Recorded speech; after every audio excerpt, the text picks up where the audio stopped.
মনটা কিন্তু আজকে বেশ খারাপ। Good morning everyone, welcome back to the channel রোজ নামচা।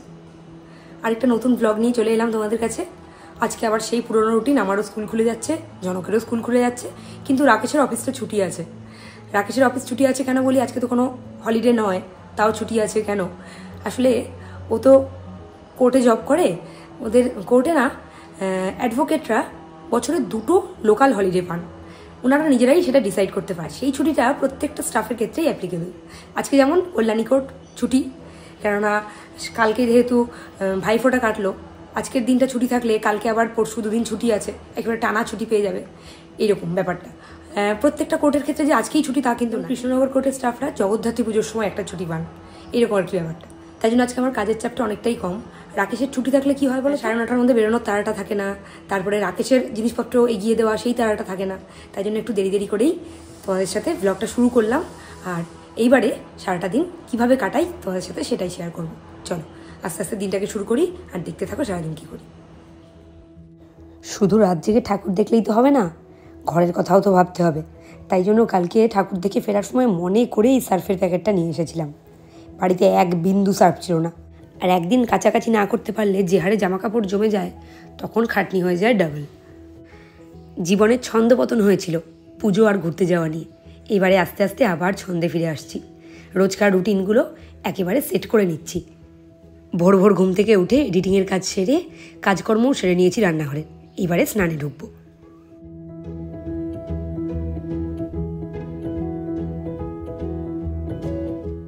আমার সারাদিনের কাজকর্মের মধ্যে একটা অন্যতম কাজ হলো, তোমরা জানোই, জামা কাপড় গোছানো, যেগুলো এখানে প্রচুর জমে গেছে।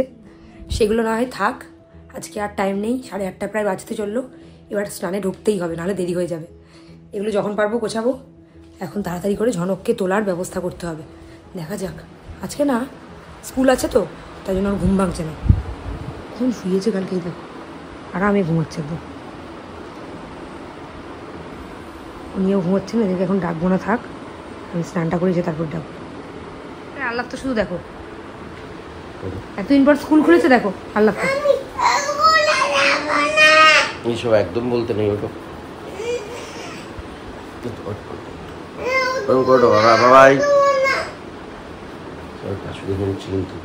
কটা দিন ঝনকেরও বেশ আনন্দে কাটলো।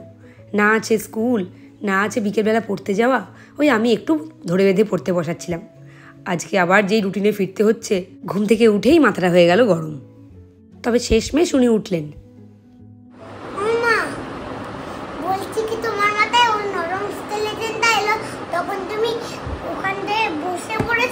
হ্যাঁ, এরকম উপর থেকে এই ছাদের থেকে একটা স্কেলেটন ঢোকার সাথে সাথে এমন করে ঝুঁক করে পড়েছে অন্ধকারে, আমি উড়ি বাবার একটু তাড়াতাড়ি বসে পড়েছি নিচে। আর ঝনক তো বসার কোনো চান্স পাইনি, ও তো বাবার কোলে ছিল, ওই জন্য ঝনক ভয়ে তখন থরথর করে কাঁপছিল। তারপরে বাবা তো সব ভয়গুলোকে উড়িয়ে দিয়েছে। বাবা বলেছে এগুলো আঙ্কেলগুলো যে স্কেলেটন সেজেছিল, তখন আমি কি হ্যান্ডশেক করেছি। তুমি হ্যান্ডশেক করেছো, তুমি কোনো ভয়ই পাওনি, তুমি গুড বাচ্চা। আচ্ছা, নিচ থেকে ওই আঙ্কেল, হ্যাঁ, কফিন থেকে একটা হোয়াইট ভূত আর চোখগুলো কালো হ্যাঁ করছিল, তখন ঝনক ভয় পেয়েছে না, ঝনক তো খুব ব্রেভ। আজকে কিন্তু 9:30 না 10টার মধ্যে রেডি হয়েছি। আজকে আমাদের ড্রাইভার আছে সাথে, ড্রাইভার নিয়ে যাবে, তাই কোনো রকম চিন্তা নেই। আগে আমি জনকের দিয়ার বাড়িতে যাব, কারণ ওখানে সব ড্রেসপত্র আছে, গিয়ে ড্রেসটা পরাবো, ফলের রস খাওয়াবো, রাকেশকে বলবো নিচে ওয়েট করতে, তারপরে ওকে রেডি করিয়ে আবার রাকেশের কাছে হ্যান্ড ওভার করে দিয়ে আমি স্কুলে ঢুকবো। আজকে রাকেশের দায়িত্ব। আর দেখো বেলুন নিয়ে যাবে এখন স্কুলে, তাও একটা বেলুন, ওখানে একটা বল। ওর হাতের কাছে সব সময় কিছু না কিছু খেলনা লাগেই লাগে। এই যে এই মহান ব্যক্তি আজকে আমার কাজকে অনেক সহজ করে দিয়েছে। কেন সেটা বলি, কালকে রাত্রিবেলা আমি ঘুমিয়ে পড়ার পর আমার ভিডিওর 70% এডিটিং কমপ্লিট করে রেখেছিল, আজকে সকালবেলা উঠে 30% করেছি। না হলে আমি আজকে 9:30টার মধ্যে 10টার মধ্যে রেডি হতে পারতাম না। আজকে ছুটি, তাই জন্য এখন রাকেশ যাচ্ছে ব্যাংকের কাছে আর আমরা যাচ্ছি স্কুলে। আজকে একটা দারুণ প্ল্যান আছে, পরে তোমাদেরকে জানাচ্ছি। দেখো এখনই বেরোবো, তাতেও তার খেলা শেষ হয় না, এই বেলুন নিয়ে পড়েছে। মাংস করেছে ঠিকই, কিন্তু শুধু নিজে নিজে খায়নি, কিন্তু ওর বাড়ির সবাইকে খাইয়েছে, এমনকি আমার বাড়ির জন্য আজকে টিফিন বক্সে করে পাঠিয়ে দিচ্ছে। আজকে আমার বাড়ির সবাই খেয়ে তোমার রিভিউ দেবে, কারণ হচ্ছে জীবনে প্রথমবার এবং শেষবার মাংস রান্না করেছি। প্রথমবার জানি, কিন্তু শেষবার কিনা সেটা আমি বলবো। শেষবার তো 100%, আমি আবার ভুলে গেছি রান্না। চলো চলো বেরো, বেরো বেরো। ঝনককে স্কুলে পাঠিয়ে দিয়েছি আর নিজেও স্কুল শেষ করে এসে গেছি ওপরে। এসে দেখছি এই যে উনি বসে বসে মহা আনন্দে ফোন দেখছে। ব্যাস, দিয়া কাছ থেকে ফোন কেড়ে নিয়েছে। তার সাথে সাথেই উনি উঠে ফোনটাকে কিভাবে নিতে হয় সেই ব্যবস্থাই করছেন। ঝনক সকাল থেকে বায়না করে স্কুলে যাব না, কিন্তু স্কুলে যাওয়ার টাইম হলে রেডি হয়ে কিন্তু গুড বয়ের মতো স্কুলে চলে যায়। স্কুল থেকে ফেরার পরে সবাইকে দেখাচ্ছে ও কীভাবে কালকে ঠোঁটটা কেটেছে আর কতটাই বা কেটেছে। গতকাল ঠোঁটটা তো কেটেছে, তোমাদেরকে সবাইকে দেখালামই। আর কিভাবে কেটেছে সেটা তোমাদেরকে বলি। একটা গাড়ি নিয়ে গাড়ির ওপর ভর দিয়ে দৌড়চ্ছিল, গাড়িটা স্লিপ খেয়ে সরে গেছে আর ধপাস করে ঠোঁটটা গিয়ে লেগেছে মেঝের মধ্যে। আর বেশ ডিপ হয়ে কেটেছে, প্রচণ্ড রক্তও বেরিয়েছে। আজকে স্কুল থেকে ফেরার পর দেখলাম হাতটাও কি আর দেব তোমায় উপহার, ভাঙা গলায় নাও একটা গান, তার সাথে নাও গিফট। এইরকম মজা তো আমরা করতেই থাকি। এটা হলো বার্থডে গিফট। আমরা এরকমই করি, দুজনকে গিফট দিই। ও আমাকে দিয়েছিল, জন্মদিনের দিইনি। আর এই দেখো, এই ঘরে এসে দেখছি বাবা এক গামলা রসবড়া বানিয়েছে। বাবা কোনো জিনিসই ফেলতে নারাজ, মানে নষ্ট হতে দেবে না। ওই জন্য কালী পুজোর প্রচুর মিষ্টি এসেছিল, তার রস ছিল, সেইগুলোকে বাঁচানোর জন্যই রসের বড়া বানালো। আর এই বড়াটা এতটাই ভালো হয়েছে আমাদের বাড়িতে পাঠিয়েছিল। ওটা খাওয়ার পরেও এখানে ভাগ বসিয়েছে। আজকে খাওয়া নেই, ঝনকের আজকে খাওয়া নেই। ঝনককে কিছুক্ষণ ধরে রাগানোর চেষ্টা করছিলাম একভাবে। আমাদের এনার্জির লেভেলটা শুধু তোমরা ভাবো, হঠাৎ করে হয়তো ভাবছো এখানে কি করে চলে এলাম। এই দেখো, দুজনেই রেডি হয়ে গেছে। Let's go. আমাদের এত এনার্জি, একেবারে শেষ পর্যন্ত আমরা সবটা নেব। ওই জন্য আজকে ভাইফোঁটার পরের দিন বড় ঠাকুর বিসর্জন হয়ে যাবে, সেটা আমরা খুব ভালো মতোই জানি। কিন্তু নৈহাটিতে যাওয়া হলো না, বড়মার কাছে যাওয়া হলো না। দেখি বড়মাকে দেখতে পাবো কিনা জানি না। আজকে সম্ভাবনা খুব কম, আজকে প্রচন্ড ভিড়। না, ভিড়ের থেকে বড় কথা বিসর্জন হয়ে যেতে পারে। দেখা যাক কতটা কি দেখতে পাই। এখন নৈহাটিতে যাওয়ার জন্য রেডি হয়ে গেছি, ঝনককে বাড়িতেই রেখে এসেছি। মায়ের কাছে আছে, পড়তে যাবে, ঘুরে এসে ওকে নিয়ে 2-3টে ঠাকুর দেখিয়ে বাড়ি চলে আসবো। রাকেশ আমাদেরকে স্কুলে নামিয়ে দিয়ে ব্যাংকের কাজে খুবই ব্যস্ত ছিল। আসলে ওর কোর্ট যেদিনকে ছুটি থাকে, ব্যাংকও ছুটি থাকে। আজ একমাত্র দিন যেদিন কোর্ট বন্ধ কিন্তু ব্যাংক খোলা, ওই জন্য যাবতীয় কাজ সেরে ফেলেছে। আমি ওকে বলেছিলাম তুমি 3টের সময় আমাকে আনতে যাবে। ও 3টের সময় আনতে গেছে, কিন্তু এসে দেখছি ওর স্নান খাওয়া কিচ্ছু হয়নি। বাড়িতে ফেরার পর ওইসব কাজকর্ম সেরে 3:30 বেরোনোর কথা ছিল, কিন্তু 4টে বেজে গেছে আমাদের বেরোতে। 4টের সময় বেরিয়ে দেখছি বাইরে রোদটা তখনও পড়েনি। কি ভালো লাগছে। আর আজকে যেহেতু ঝনক সাথে নেই, বিদ্যুৎ গতিতে বাইক চালিয়ে আমরা পৌঁছে গেলাম 1 ঘন্টারও আগে নৈহাটিতে।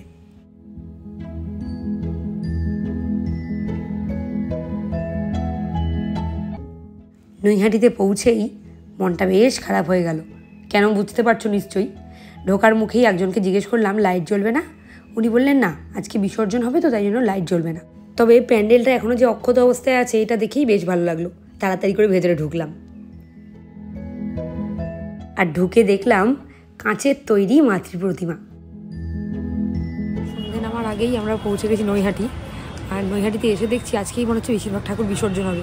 ঢোকার সময় রাকেশ বলছে যে লাইট জ্বালাবে না, তখন বললো যে আজকে বিসর্জনগুলো লাইট জ্বালাবে না। রাকেশকে আমি তাই বললাম যে লাইট দেখতে পাবো না তাও ঠিক আছে, কিন্তু ফাঁকায় ফাঁকায় ঠাকুর দেখি। একদম কেউ নেই, পুরো ফাঁকা মণ্ডপ পুরোটাই আছে, একদম অবিকৃত আছে, প্রতিমাও আছে, শুধু লাইটটা নেই। কোনো অসুবিধা নেই দাদা, তাড়াতাড়ি করি, নাহলে ওই পাশে আবার ঠাকুর বিসর্জন হতে শুরু করবে। চলো। আমাদের কপালে যে আজকে খুব একটা ঠাকুর দেখা নেই সেটা ভালো মতোই বুঝতে পারলাম। এই মণ্ডপের সামনে এসে দেখছি লরিতে সমস্ত কিছু তুলতে শুরু করে দিয়েছে, এক্ষুনি বিসর্জন হয়ে যাবে। এই প্যান্ডেলটা কিন্তু একটা নৌকো। ভেতরে ঢুকেই মনটা ভাল লাগছিল যে আলো জ্বলছে, তার মানে প্রতিমাও আছে। গিয়ে দেখছি এক টুকরো, মানে প্রতিমার একটা অংশ নিয়ে চলে গেছে, লরিতে তুলে ফেলেছে। রাকেশকে আমি তাই বলছিলাম, গতকালও এখানে লাইন দিয়ে মানুষ ঠাকুর দেখেছে, আর আজকে দেখো ভেতরটা একেবারে খাঁ খাঁ করছে। এখানে দেখছি যে দিদিকেও ভাসিয়ে দেওয়ার ব্যবস্থা চলছে। কি অবস্থা! না না, এটা ট্যাবলো যাবে মনে হয়, দিদিকে ভাসাবে না। রাস্তার লাইটগুলো কোনোটাই জ্বলছে না, দেখে খুব মনটা খারাপ হলো। এরপরে যে মণ্ডপে গেলাম সেখানে গিয়ে দেখছি সেখানে তো মণ্ডপটা পর্যন্ত খুলতে শুরু করে দিয়েছে।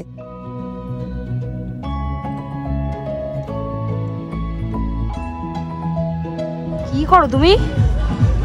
আজকে মনে হচ্ছে এই প্রাসাদের আমি মহারানা, একা আছি শুধু আমরা, আর কেউ নেই এখানে। প্রাসাদ পুরো আমার। চলো। আমার শিরস্ত্রাণ। মাথার মধ্যে ওটা কি তোমার মুকুট? একদম।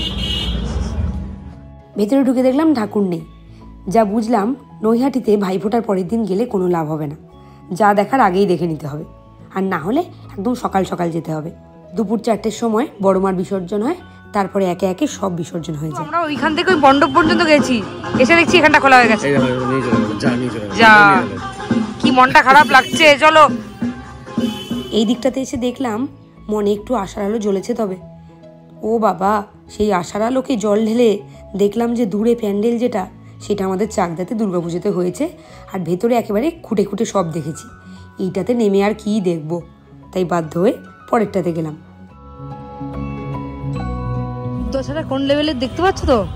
অভাগা যেদিকে যায় সাগর শুকায় যায়। এই দেখো একটা মাত্র প্যান্ডেলে লাইট জ্বলছে, তাও সেটা আবার চাকদার প্যান্ডেল। এটা দেখার প্রতি আমাদের অতটা ইন্টারেস্ট নেই, নামিও নি। এই দেখো ভেতরেও লাইট নেই, যদি ভেতরে লাইট দিত তাহলে নামতাম না, আমি দেখতাম কি অন্ধকার ঘুটঘুট করছে। এবার সে বাস খুলতে শুরু করেছে। এখানে দেখলাম ছোট্ট মতো একটা থিম পুজো হয়েছিল। ঠাকুর দেখতে পেয়ে তাড়াতাড়ি নামলাম, নেমে দেখছি ভেতরে কিচ্ছু নেই, শুধু ঠাকুরটাই আছে। এই দেখো বস্তায় সব বেঁধেছে। বাঙালিদের সব থেকে মন খারাপের সময় বোধহয় এইটাই, যখন দুর্গাপুজো শেষ হয়ে যায় তখন মনে একটা আশা থাকে কিছুদিনের মধ্যেই কালী পুজো আসছে।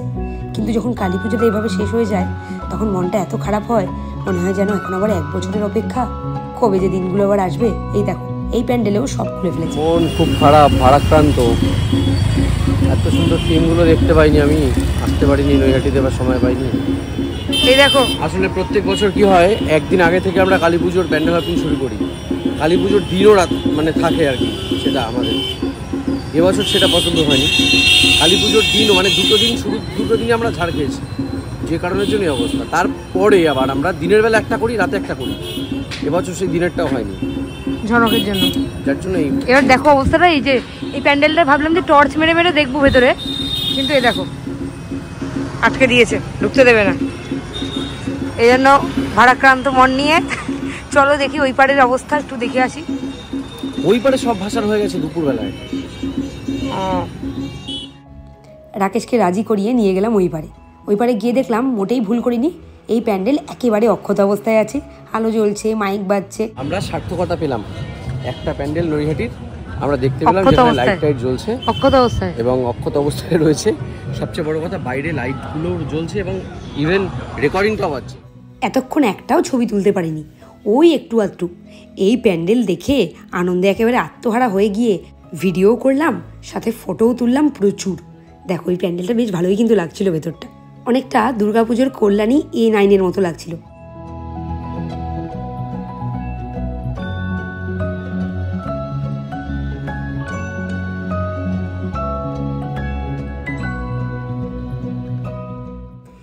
শালপাতার বাটি দিয়ে চারিদিকটা ডেকোরেশন করেছে।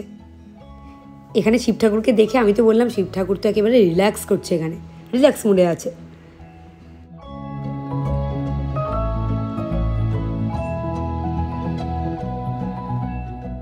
এতক্ষণ হলো ঠাকুর দেখতে বেরিয়েছি, মন শুধু খারাপই করে যাচ্ছি ঠাকুর দেখতে পারছি না বলে। এবারে মন ভালো করার জন্য একটু ফুচকা তো খেতেই হবে, ফুচকাটা খেয়ে মনটাকে একটুখানি ভালো করে নিচ্ছি।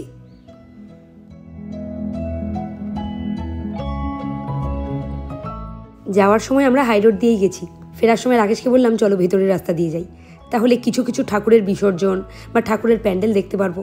আর যাওয়ার পথে বেশ কিছু প্রসেশন দেখলাম ঠাকুর বিসর্জনের।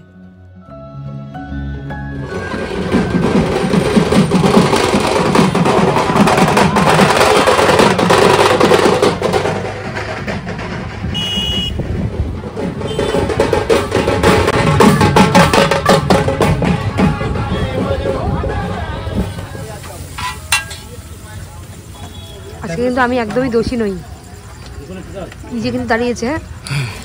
আমি তোমাকে খাওয়ানোর জন্য দাঁড় করিয়েছি, কারণ তুমি বলছিলে বারবার যে তুমি একটা রেস্টুরেন্টে যেতে চাও। রেস্টুরেন্ট না, ক্যাফে বলেছিলাম, কফি খাওয়ার জন্য। ক্যাফেতে কি? কফি খাওয়ার জন্য। ক্যাফেতে শুধু কফি পাওয়া যায়? তুমি শুধু কফিতে ছাড়তে, তখন আবার এই তোমার ভিউয়ারদের কাছে আমার নামে দুর্নাম করতে, বদনাম করতে। দেখো স্ট্রিট ফুড খেয়ে কেন মজা, এখানে 50 টাকার ক্রিসপি চিকেন, ভাবা যায়? আমরা এমনি রেস্টুরেন্ট থেকে খাই 240, 270 এরকম টাকা পর্যন্ত নেয়, এক প্লেট দেয়। এর চাইতে মানে একটুখানি বেশি থাকে। শোনো, এই দেখো তোমার ভাগটার মধ্যে আমার কিছু অংশ ঢুকে গেছে কিন্তু, হ্যাঁ ওটা দেবে। এই দেখেছো এই অবধি হওয়ার কথা, এগুলো সব ঢুকে গেছে। গোটা গোটা একটা আইটেম না নিয়ে একটা করে আইটেম নিয়ে হাফ হাফ করে খেয়ে টেস্ট করতে বেশ ভালো লাগে। আর এখানে না সবচেয়ে ভালো লাগলো এই ফিশ ব্যাটার ফ্রাইটা, দারুণ খেতে ছিল। একটা জিনিস যা বুঝলাম এখানে দাঁড়িয়ে, যে আজকালকার দিনে কোনো মেয়ে মানে প্রেম করতে ফাঁকা থাকে না, মানে ম্যাক্সিমামই, হ্যাঁ ম্যাক্সিমাম বলছি, আবার তার কারণটা হচ্ছে অন্যরা আবার আমাকে বাজে কথা বলবে হয়তো, তো ফাঁকা থাকে না, ছেলেরা বেশিরভাগ ফাঁকা থাকে। সেটার কারণটা আমি এখানে এসে বুঝতে পারলাম। ব্যাপারটা হচ্ছে সন্ধ্যাবেলার টিফিনটা পুরো বাঙে ছেলেগুলোর ঘাড়ের উপরে দাঁড়িয়ে সাল্টে যাচ্ছে এখানে দাঁড়িয়ে। কটা কাপলকে যে দেখলাম তোমরা বিশ্বাস করতে পারবে না।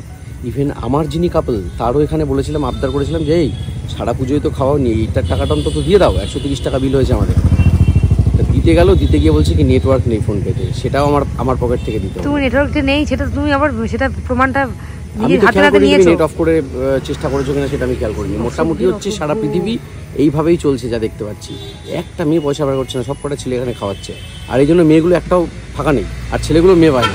তার কারণ মেয়েগুলো সোম বুধ শুক্র এর কাছ থেকে খাবো, মঙ্গল বৃহস্পতি শনি ওর কাছ থেকে খাবো, এরকম করে। তোমার হাতে অনেকগুলো ছিল বিয়ের আগে, ওই জন্য তুমি এক্সপিরিয়েন্স এত গ্যাদার করেছো। চলো ওঠো, তুমি তোমার কথা বলতেছো না, তুমি দাঁড়াও, হচ্ছে তোমার বাড়িতে গিয়ে। ঠাকুর দেখতে এসে খুব একটা পোষায়নি, ওই জন্য খেয়ে পুষিয়ে নিচ্ছি। এবার অ্যাডুন আইসক্রিমের পালা। আইসক্রিম খেয়েই আজকের খাওয়া দাওয়াটা শেষ করব। একের পর এক নিতেই থাকলাম।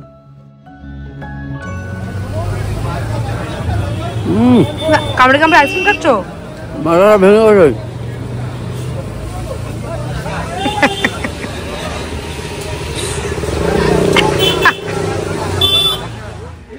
আমি একটা তলোয়ার তুলেছি, তলোয়ারটা বেঁকা। আমারটা দেখো। এইবারে এলাম চাকদায় বাড়িতে। এখান থেকে একটা ব্যাগ কালেক্ট করব, করে ঝনককে নেব, তারপরে যাব বাড়ি। এবার রাকেশের কাণ্ড দেখো কি ঘটালো।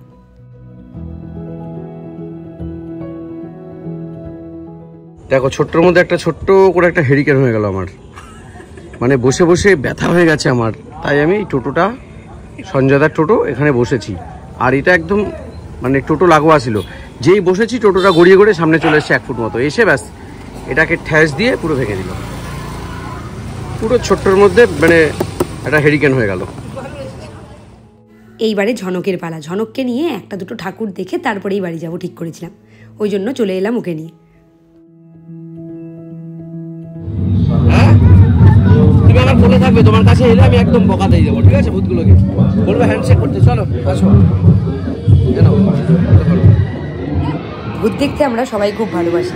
ঝনককে অনেক বোঝানোর পরে ও ভয় পেল। ওকে বাইরে একজনের দায়িত্বে রেখে আমি আর রাকেশ ঢুকলাম ভূত দেখতে। আর ভূতগুলো যা করছিল না, একেবারে গায়ের মধ্যে উঠে উঠে আসছিল।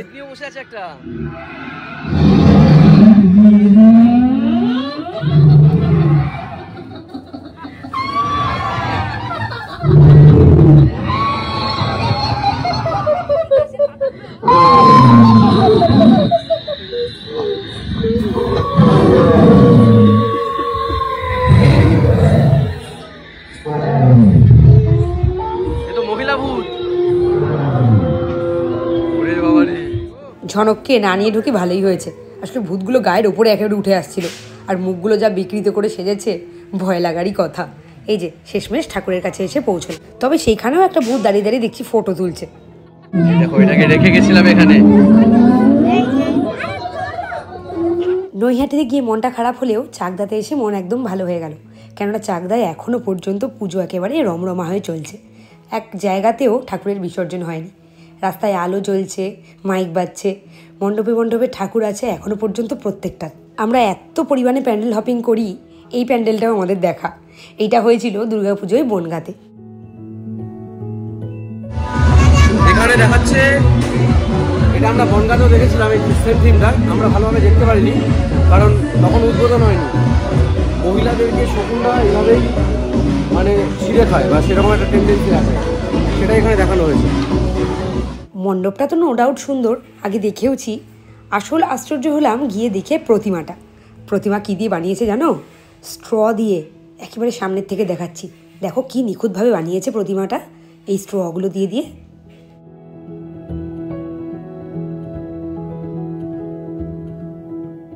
বাড়ি আসার পর থেকেই ছেলেটা একভাবে কথা বলে বলে আমার মাথা একেবারে খারাপ করে দিচ্ছে। কি বলছে সেটা শোনো তোমরা। শেষ হয়ে গেলে খুবই মন খারাপ লাগে। কনস্ট্যান্ট এক কথা বলে যাচ্ছে, কালী পুজোটা শেষ হয়ে গেলে খুবই মন খারাপ লাগে, পরশুদিন জগন্ধাত্রী পুজো। ঝনক কিন্তু একদম ঠিক কথা বলেছে, সত্যিই কালী পুজোটা চলে গেলে মনটা খারাপ লাগে। জগদ্ধাত্রী পুজো আমাদের এদিকে তো অত বড় করে হয় না, পারলে চন্দননগরে যাবো একবার, ঝনককে নিয়েই যাব, দেখা যাক। চলো আজকে তাহলে ভিডিওটা এখানেই শেষ করি, বাড়ি ফিরে গেছি, এবার ঝনককে খাইয়ে দাইয়ে শোয়াবো। কালকে আবার নতুন ব্লগে তোমাদের সাথে দেখা করি। Good night.